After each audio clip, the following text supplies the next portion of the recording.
Welcome, everybody, to this IANA webinar, part of the Intermodal Connect series, and the last of a set of 4 that we are doing with the Tenney Group. Today, we're wrapping up 4 in the series. This is 9 differentiators that separate acquisitions, winners and losers. Great topic, and I think it really culminates the flow of the topics that we've covered over the year.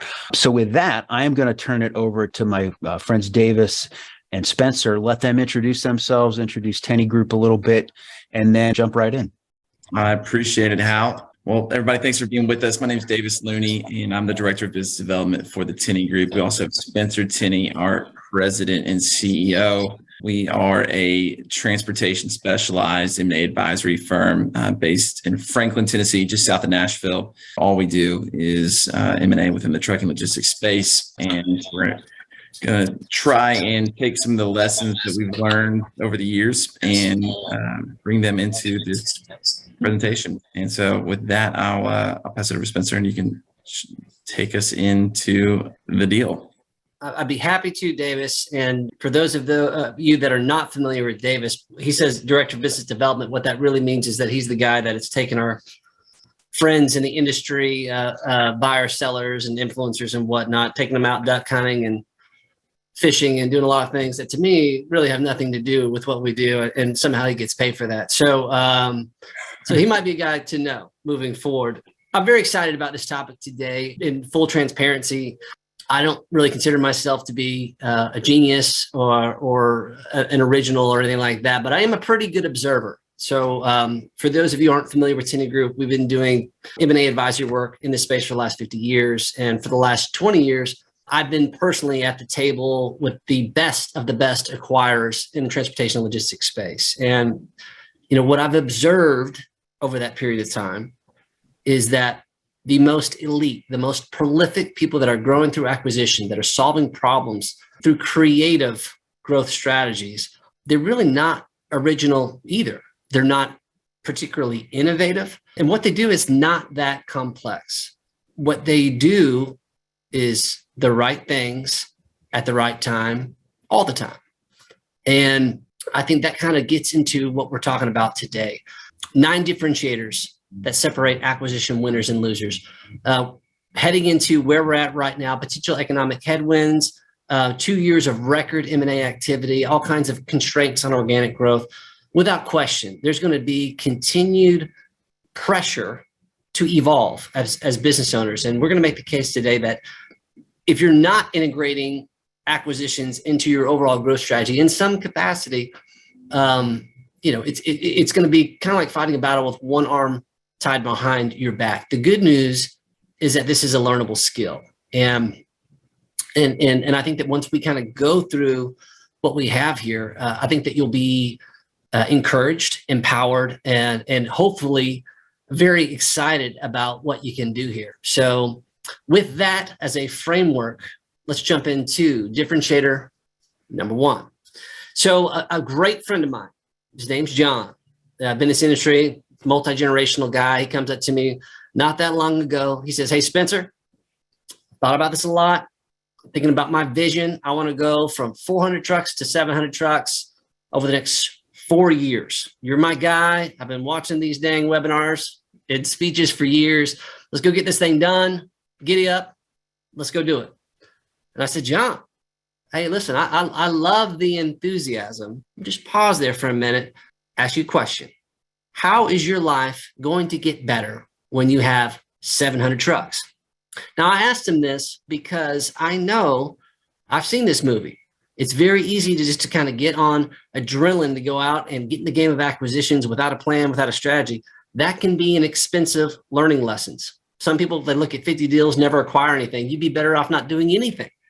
So that's my reasoning. I said, "Hey, listen, how's that going to make your life better?" He says, "I don't know.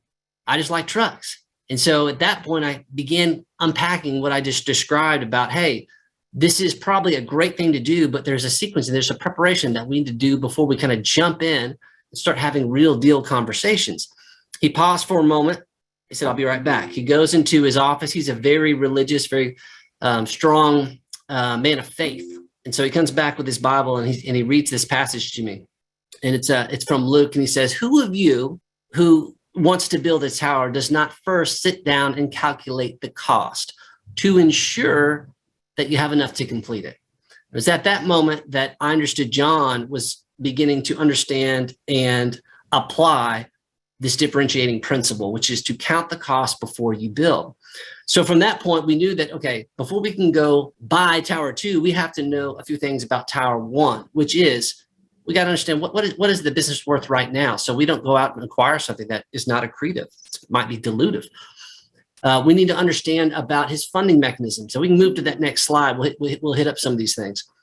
But also we've got to quantify the cost of action versus inaction. He was very sensitive to the fact of what not acquiring another company was costing him right now because of all of the prices that were rising. He had no ability to offset those. So through this educational process, we're helping him know himself. We're helping him understand what type of strategy would work. We're understanding the funding resources. And I think this is a big deal because once you understand all of the tools in your toolkit that are available to you, it helps mold the potential profile of the company that we're going to go acquire. So available capital on hand, potential seller financing, equipment financing, maybe stock that you're able to exchange to or pass on to or make available to the seller. All these things are on the table as possible sources that we can use to get deals done. So we have the goals, and once we dug in here, we actually uncovered what's the real motivation or the why. And for John, he was very passionate about impacting others. He had a ministry that was local. He said, hey, if I can go do this, if I can do this strategy, imagine what I can do from an impact standpoint for this ministry that I'm so passionate about, whether I sell the business and use the proceeds to benefit them later, or just if I just fuel them off of the growth and the new cash flow created through these acquisitions. He was very intentional about the why. So once we have all those things set up, he was able to share that same vision, all the tools and the profiles with his team so that they could then activate what needs to get done. Because if it's just a one-man show, guys, not much is going to get done. You need your leaders understanding what is the call of action and what you're trying to do. And again, it's very difficult to be successful as an acquirer if you don't first count the costs and make sure that we set up a firm foundation. That takes us to differentiator number 2. All right. And number 2, we have mobilized deal flow. So obviously, if you want to start buying some businesses, you're going to need access to some deals, some opportunities for companies that are potentially for sale. So as we look at mobilizing deal flow, here's a handful of things we want to think about. First and foremost, we want to think about identifying advocates and aligned interests. So who are the people around you that are going to have access to information that could help you, come across someone who's willing to sell their business? Obviously, I'm going to state the obvious here. I'm rooting for myself. We are a good source for opportunities. We primarily represent sellers. And so if you are looking to buy a business, we would love to put deals in front of you, and our interests are aligned. We make money when we sell businesses. If you want to buy a business, that's good for us. So other people that could benefit in a similar fashion, or have a seat at the table. So think of your insurance advisors, your legal counsel, your truck dealer, someone that's going to be a trusted advisor to potential seller out there. And those people are going to benefit if you acquire a business. You're going to have more insurance premium to write. You're going to have legal work to be done. You're going to have more trucks to buy. Those are the people that are, if they are equipped with the next part here, with your goals and the problems you're trying to solve, then they can go out and be your hands and feet trying to find those deals for you. So with the goals and problems you're trying to solve. Yeah. So sharing goals and problems. So, when we're looking at this, we're saying, hey, what's the target for your acquisition? Is it an operator with 50 trucks, 100 trucks, 200 power units, whatever that is? Is it employee drivers, owner operators? Is it a certain geographic region? Is it a certain commodity that they're hauling? And letting someone know why it is that you're looking for something like that. We're trying to grow our fleet on the West Coast. We're trying to build density in the Midwest. We are looking for a new terminal in X, Y, or Z location. Whatever that is, equip them with the messaging that is going to align with the targets you're looking for. And when you are talking about messaging, that's extremely important. So this is a real life example of how not to do this. A guy called us recently, and well-intentioned. I think he's probably a good guy, but his message was, hey, I want to buy cheap companies that are on their last leg and don't have any other options. Those are the kind of deals I want to see. Can you make that happen? And so, again, I think he's a good guy. Had he just said the same thing differently, it would be a much more compelling message, and it'd be a lot easier for me to articulate to people who are in a potential selling position what he's looking for. And it could have said something like this: hey, we're looking for legacy trucking businesses that, right now there's a lot of challenges facing the industry and it's harder to operate than ever. And I'd imagine there's some people out there that are looking for an exit, but just don't have the opportunity to do so. And with equipment rising and insurance increasing, if there is a business that needs a way out, I would love to be able to buy that business to keep those people employed, to keep the legacy of the business intact, and to make sure that those people are cared for in the next season ahead. It's a much softer way of saying it, and it doesn't degrade the person that they're trying to acquire their business, and is something that I'm much more likely to go communicate out to people that I have conversations with. Last thing here, be grateful. I'm not your mother. I'm not here to teach you manners, but I promise you that these things go a long way. And a lot of what you're going to hear throughout this presentation is going to come back to just the basics of how to treat people. So if someone sends you an opportunity to look at a potential seller, whether it aligns with what you are looking for or not, just express some gratitude. Say, hey, thanks. That was extremely appreciated. Next time, if it could look like X, Y, or Z, that'd be great. Or, you did great. That's going to ensure that you continue to see opportunities in the future.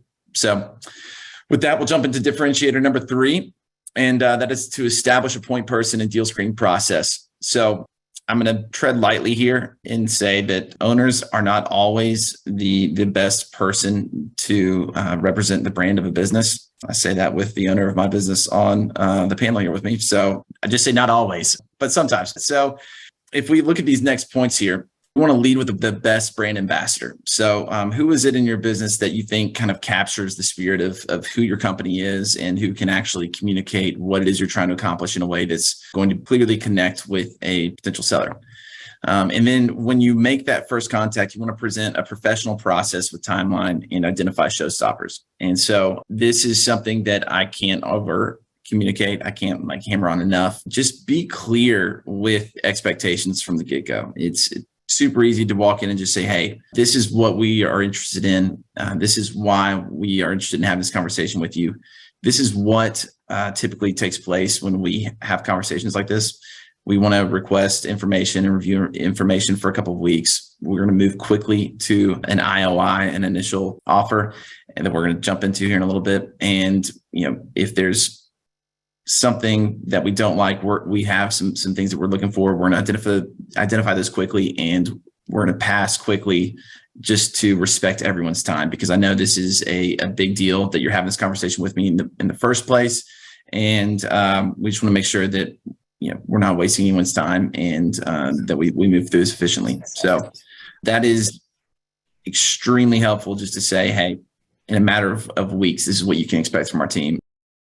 Now, differentiator number 4 is something that Mr. Looney has yet to master, which is to show restraint. And what we're specifically talking about, like right now, in the last 90 days, the Tenney Group, we have registered more new buyers than at any time in company history.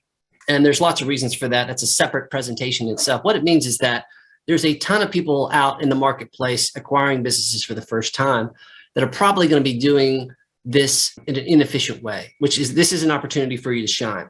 The tendency for a lot of folks, irrespective of experience, is to ask for too much too soon when it comes to exploring a possible acquisition opportunity. And the drawbacks of that and the risk are alienating a seller that's highly sensitive about sharing confidential information and just very uncomfortable with a process that's new and foreign. So what ends up happening is that you can spend a lot of time asking for a lot of information, doing nothing with it, not getting deals. Where the best differentiate themselves is that they show restraint. They understand that they don't need everything to satisfy whether or not a particular acquisition opportunity satisfies an investment thesis that they need to go apply. And so what an example of this is that we had a deal where we represent a fairly large deal, close to $20 million in EBITDA. And they had come off a very traumatic type of experience prior to hiring us, where confidentiality was breached, and they pretty much had resolved themselves to never selling, because they were just, it disrupted operations. It got people spooked.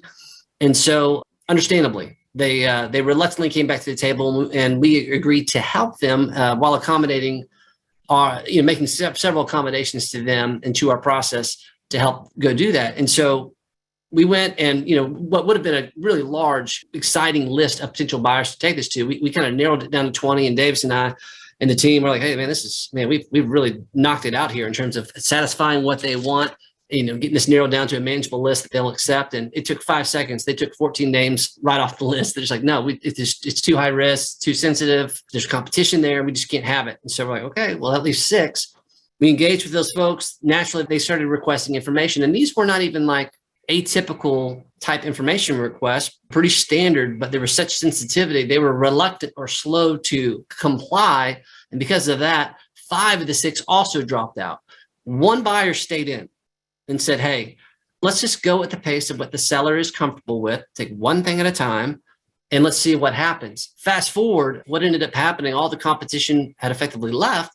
They did develop some relationship traction because of going a little bit slower at the pace that the seller was comfortable with, agreed to money. We had told the seller that if they shrunk the buyer pool dramatically, that there would be economic consequences for that. So they were eyes wide open, ultimately accepted terms on a deal that we believe were probably about $14 million lower if they had allowed us to run our standard process. But that wasn't their number one priority. They wanted this specific experience, and they felt comfortable with this buyer. The takeaway is for you watching this is that if you can show discipline and show some restraint on the front end and how you ask for information and when you ask for information, it can be a powerful differentiator that leads to better deals and that leads to you getting to the front of the line, that's half the battle.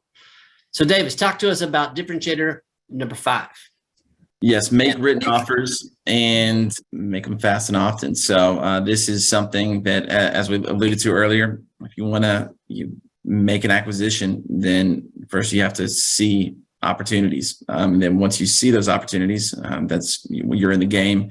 You still need to make some offers in order to get some deals done. And there's I don't know if you would call him an M&A guru, thought leader, but a famous person in the space who once said, if you ain't first, you're last. His name's Ricky Bobby.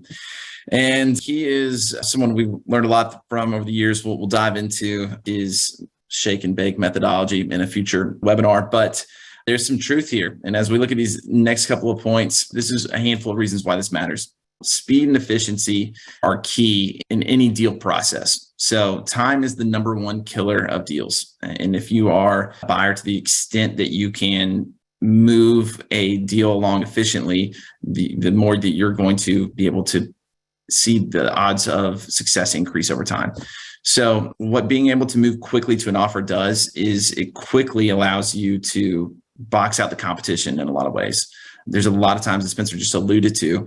Sellers will see an offer. They'll see, a buyer respectfully in our process, efficiently assess what it is they value about the business, present a range of offers, and that seller can pretty quickly get emotionally committed to that offer. And, that can box out the competition who's maybe, dragging their feet, requesting excess information, and not really articulating their interest in the business.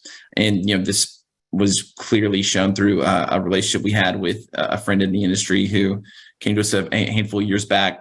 Was a little frustrated. They'd been wanting to make an acquisition, but they just hadn't been able to get one done. So we said, well, are you seeing deals? Are you having access to opportunities? They said, oh yeah, like we're seeing hundreds of opportunities. And so we asked, well, how many offers have you made? Just in our head thinking maybe there's just a problem with the way they're going about making these offers. And they said, well, we haven't made any. So we're like, well, I think that's a easy place to make the first change the strategy here is we got to get you in the game. And so figuring out a way to quickly allow them to issue a non-binding offer within a range and get themselves in the game so that they can continue learning more and then move closer to a formal offer. Spencer, you want to expand on that in this IOI structure? Yeah, so we can move on to that next slide. People make this a much bigger deal. Part of the reason why people don't make offers is because they think this is a legal function. What this is a communication function. It's what we're really trying to do. So this is a template. If you like this is not like a proprietary. This is a simple template that we use. We've offered up to buyers in the middle of our processes all the time. It's just an outline that it's kind of fill in the blank, which addresses the main sensitivity points the seller wants to know on the front end, which is number one, economically, are we in the same universe on value? Secondly, what are some characteristics of the deal structure? What's it going to look like? What's going to be the role of the owner post-transaction? And then most specifically, what's the path to close? What does it look like? Is this a matter of months? Is this a 6-month type deal? And what are your methods of closing? Who are your advisors going to be? This is a 2-page document that reads like a letter that's very friendly to whoever's receiving it.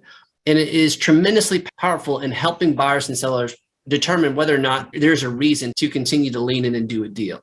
So I just encourage you, if you don't already have something like this in place, we're happy to provide it. But this helps really create the speed that Davis is talking about to get in the game.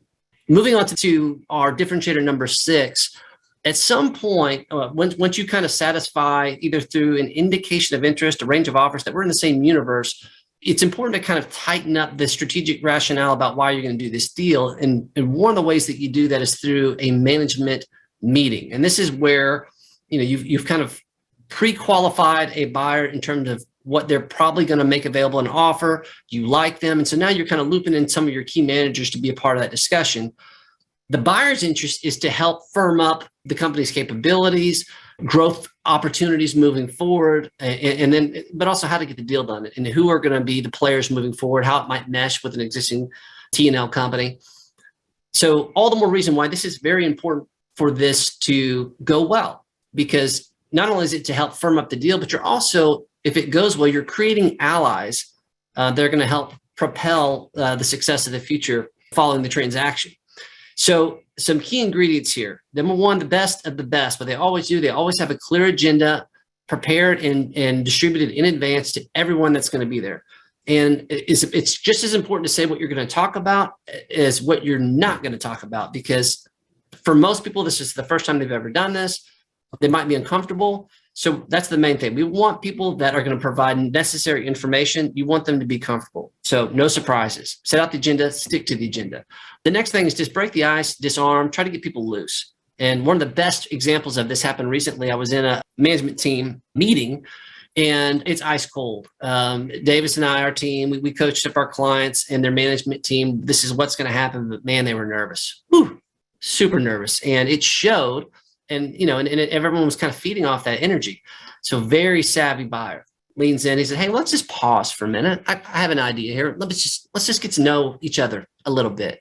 So he starts this exercise called the Good News Report. And he just says, hey, let's just go around. What's the best thing that's happened to you in the last 2 weeks? Could be business, family, health, spiritual, whatever. But what is it? And so he passes it to his partner to the right of him and says, well, my best news, I just got back from a ski trip with my son. And we've been doing this for the last 5 years in a row. It's a father-son trip. It literally is the highlight of my year. We just did it. And then somebody on the seller's management team immediately reacts. He says, I think that's great. My son and I, we have a similar type of tradition when we go fishing. And I agree. It's the best. So the whole tenor in the room and the table changes.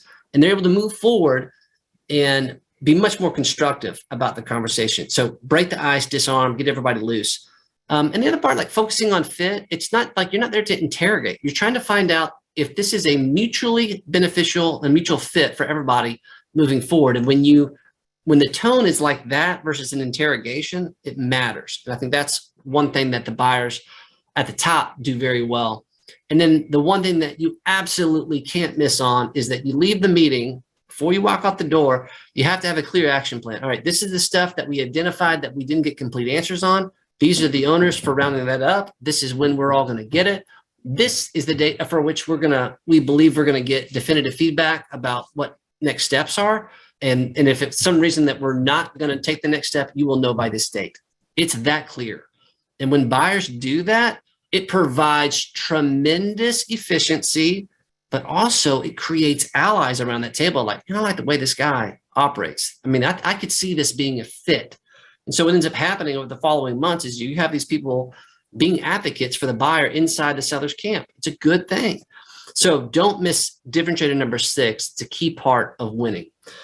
Number 7, let's move there. All right, remember what they will remember.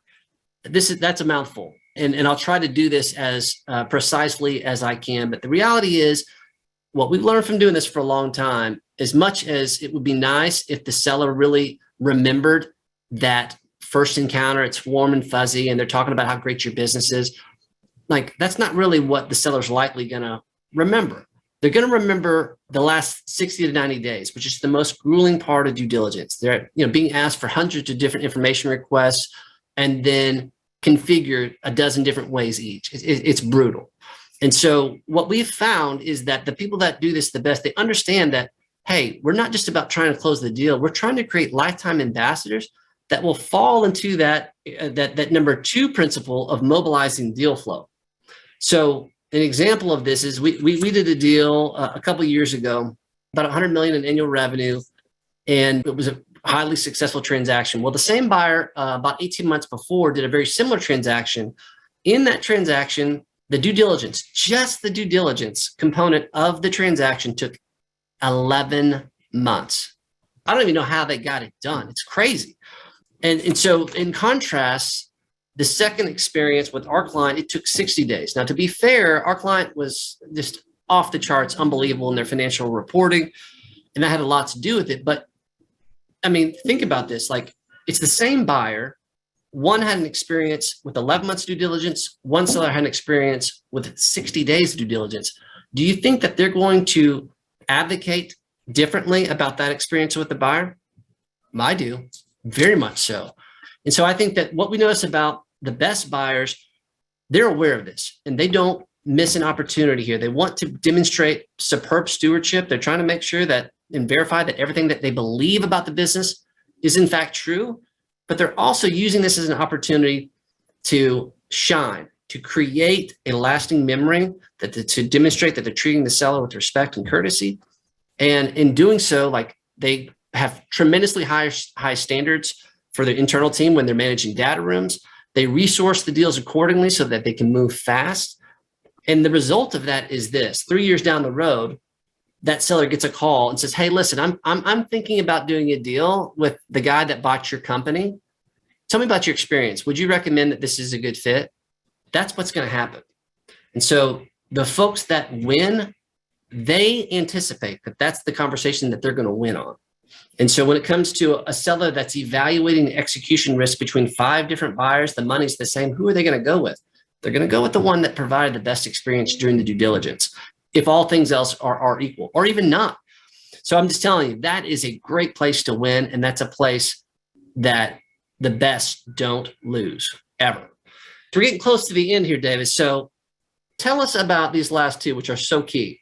Yep, number 8 here. So right information, right party, right time. This is something that is something we live by at the Tenney Group, but is important at every stage of the process. So, I mean, as you can imagine, if you are potentially selling your business and a buyer reaches out and says, "Hey, we'd be interested in buying it. Would you send us your full roster of customers and their contacts?" Right off the bat, you'd probably be like, I'm out. I'm not continuing this conversation.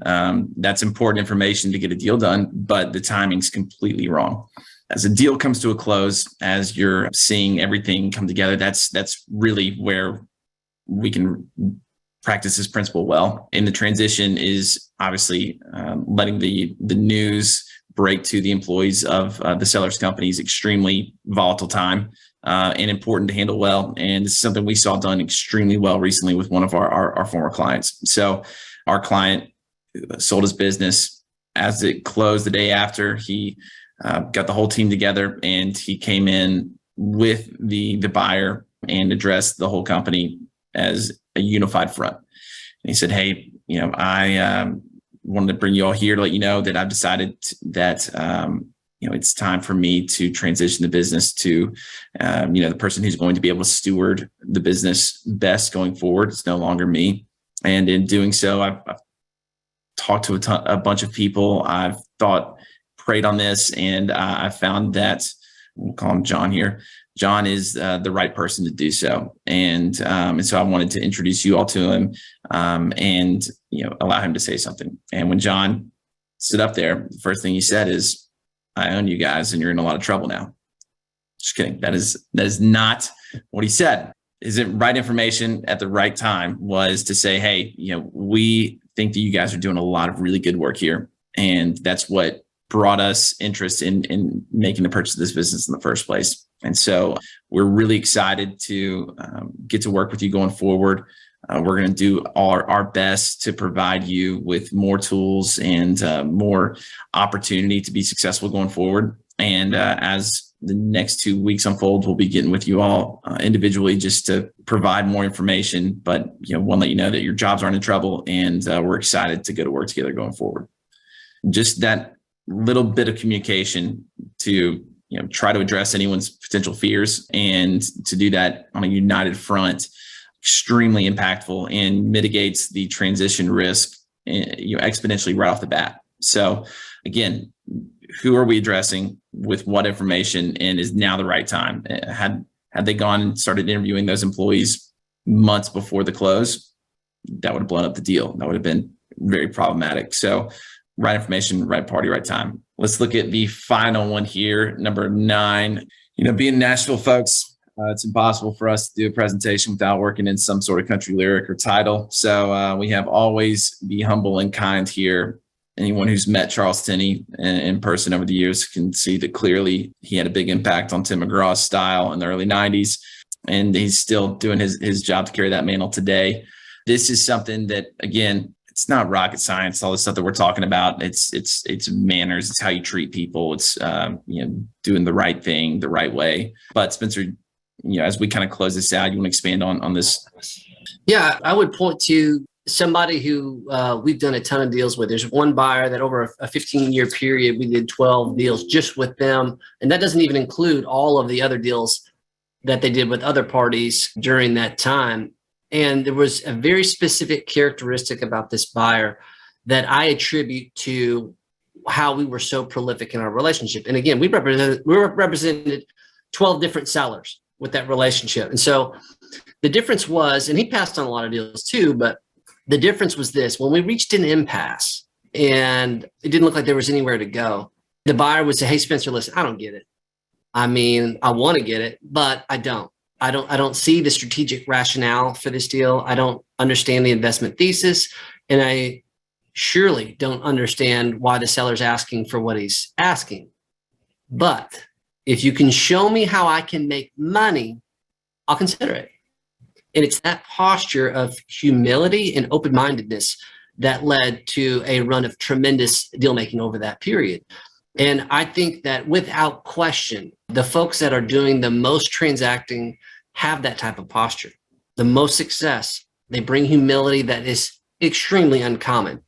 And the next thing that they do is that they're kind. There's no reason to not be kind. There's so much upside. So when there's not a fit, in which many cases it shouldn't be a fit. And if it's not a fit, you don't do the deal. But this is how you leave it. And the best never miss this opportunity. They always leave the door open with kindness. They'll say, hey, listen, I don't really see the fit today. However, I am really enjoying the relationship that we're forming here. It's great. So if it's all right with you, I would love to revisit this. Should the business change, or maybe something changes with our strategy? Would you be open to that? I've never, ever heard a seller not respond favorably to that type of request. And what happens is this: over the next 2, 3, 4 years, as goals and as life changes, and that seller says, you know what, I think I would like to sell. He doesn't call 5 or 6 different people. He goes and calls that one person that showed respect, showed humility, and also asks for the call. And that one thing multiplies the quality at bats for the very, very best of the buyers. And again, we keep coming back to these same things in terms of that's how when they get back in discussion, they're not in a competition. It's just a one-to-one deal, and they're trying to bridge that gap together, which leads to a lot of success. So that's it. Those are our 9 differentiators. And as we've talked about, it's not rocket science, but I'm telling you this: these are things that are actionable today. These are things that you can begin to deploy. And in this environment, it's really an opportunity to reimagine what you can do with your business, how you can grow and how you can impact. So my encouragement is this: apply these 9 things, get into the game, keep it simple, and you will do amazing things. We're going to open it up for some Q&A in just a moment. But Davis, for those that aren't familiar with Tenney Group or not as familiar with Tenney Group, could you give us just a quick rundown, Davis? Yeah, alluded to this at the beginning. So Tenney Group, 100% focused on trucking logistics M&A. Over the last 50 years, we've developed a proven process that's allowed us to be successful for a multitude of sellers. And in the process of doing that, we've developed relationships with buyers across the industry. So between Spencer and myself, we'll probably get 30 different trucking logistics conferences this year. Across the 17 deals that we're running right now, we're having multiple conversations with buyers on every one of those. And so if you're a buyer that's looking to make an acquisition in the future, reach out to us, let us know what it is you're looking for. We'd love to get deals in front of you in the future. Or if you're a seller looking to exit, we would always be happy to have that conversation as well. So with that, I'll get off my soapbox and we'll open up to some questions. And we do have this white paper here that you can scan the QR code and get a little information on. Well, Spencer and Davis, that was great. A fun way to wrap this up. You had us chuckling over on this side, but also paying attention and some really great life lessons, gratitude being one of them. And also the philosophy from Ricky Bobby. I think everybody can relate to that for sure. A couple things we wanted to touch on. Could you walk us through kind of what a normal trajectory of a deal looks like in terms of time frame and major benchmarks? Yeah, I would say that for us, it typically, if we're bringing a seller to market, 30 days from the time we sign a contract, more or less, until we dive in, get the company prepared to go to market, put a marketing materials together, put our buyer list together, then start reaching out to buyers. So as a buyer, you're getting that information once our team has already taken, a deep dive into understanding the financials and the operations of the business. And if we're reaching out to you, it's because we've kind of pre-vetted that based on, as I alluded to in the presentation there, based on the geography, the trailer type hauled, the length of haul, the driver mix, whatever that is, that it's going to make sense with the buyer that's receiving the information on some level based on what they've articulated that they're looking to acquire.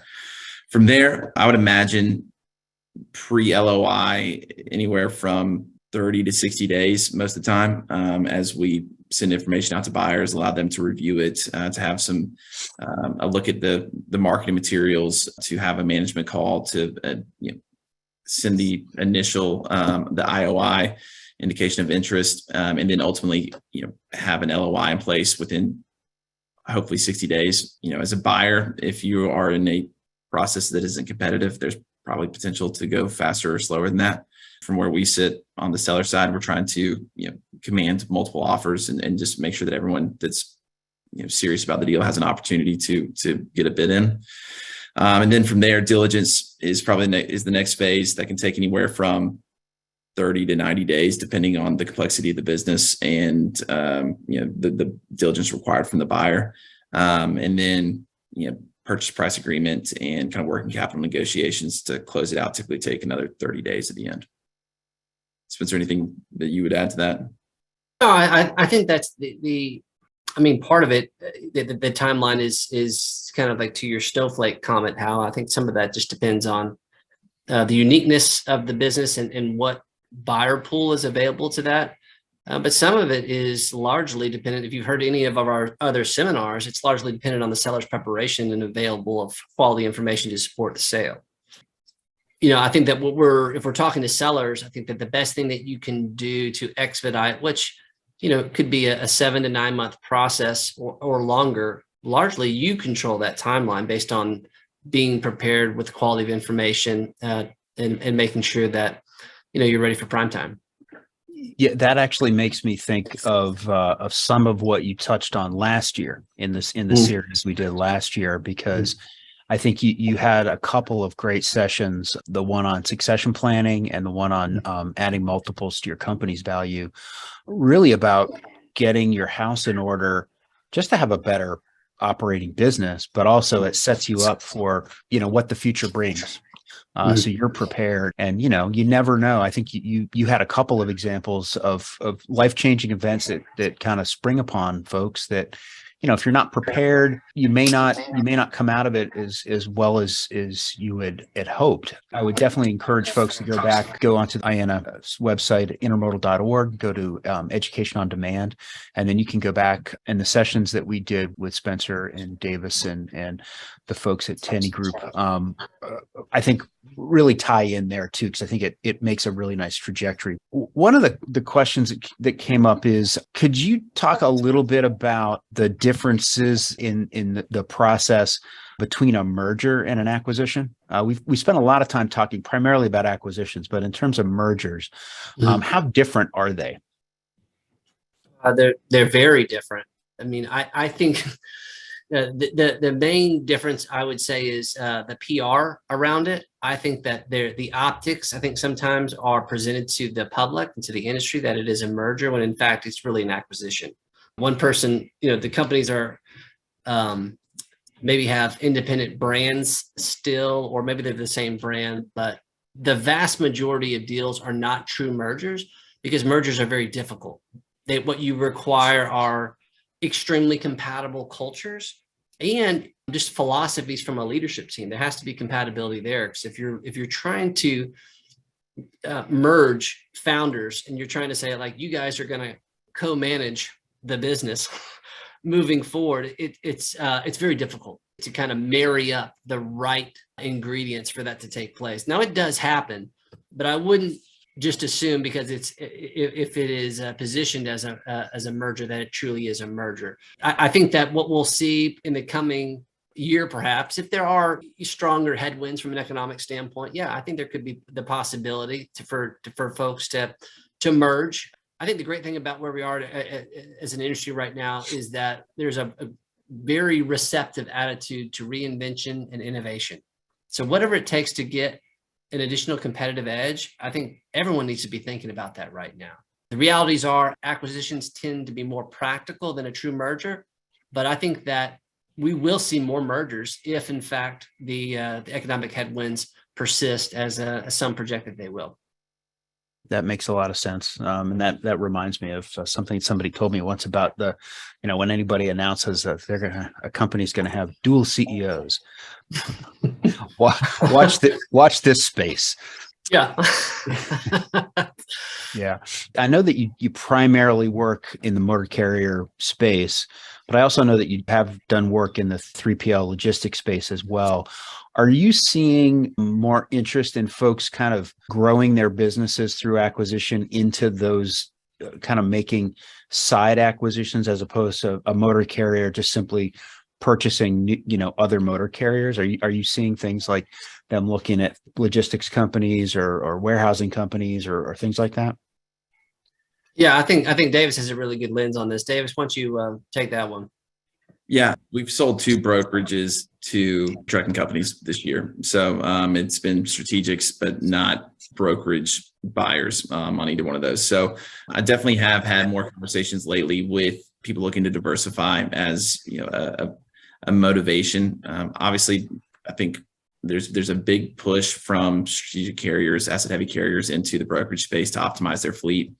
On the other hand, we are seeing more brokerages looking for fleets to purchase, just because shippers are requiring more and more that they're an asset-based brokerage, and that typically needs to mean more than just having a truck parked in the parking lot. And so actually having some access to capacity, and a lot of brokers we're talking to have seen just the value of being able to flex up and down with that to serve the customers as needed. So with 3PL space at large, there's still a significant amount of activity. We had a deal go under contract last week or two that I think had 8 offers on it in the brokerage space. So, and that's coming from everywhere from strategic buyers to private equity backed strategic buyers to private equity groups looking for a platform. No, that's great info. It's an exciting time to be in the business for sure. Just seeing all of the creative ways folks are taking their businesses, and there's no lack of business, but there's also no lack of challenges. So I think it's getting more and more interested from our side at the association We have a motor carrier division and a 3PL division. And, more and more when we have members either merge or new members come in that are it's almost a third entity. Sometimes we call them multimodals because they're a motor carrier that does 3PL activities or vice versa, and they're kind of morphing into these really interesting creatures that are kind of optimizing their ability to save customers time and money and optimize the efficiency of the supply chain. I've thoroughly enjoyed this series. Head over to intermodal.org. You can find all of these, as well as the fourth that we did in 2021 under Education on Demand. I would also encourage you to head over to the Tenney Group's website because that white paper that they mentioned is fantastic, a great read, as well as that offer sheet is terrific. I think that in and of itself is sort of a class, right? You can just show that and say, this is how you do it. With that, I'm going to say thank you so much to Spencer and Davis for spending the year with us. I will say thank you to all of the folks that have attended all of our webinars, and stay tuned for info on the 2023 program coming up soon. But with that, I will leave you with our appreciation from IANA, the moving force behind intermodal freight.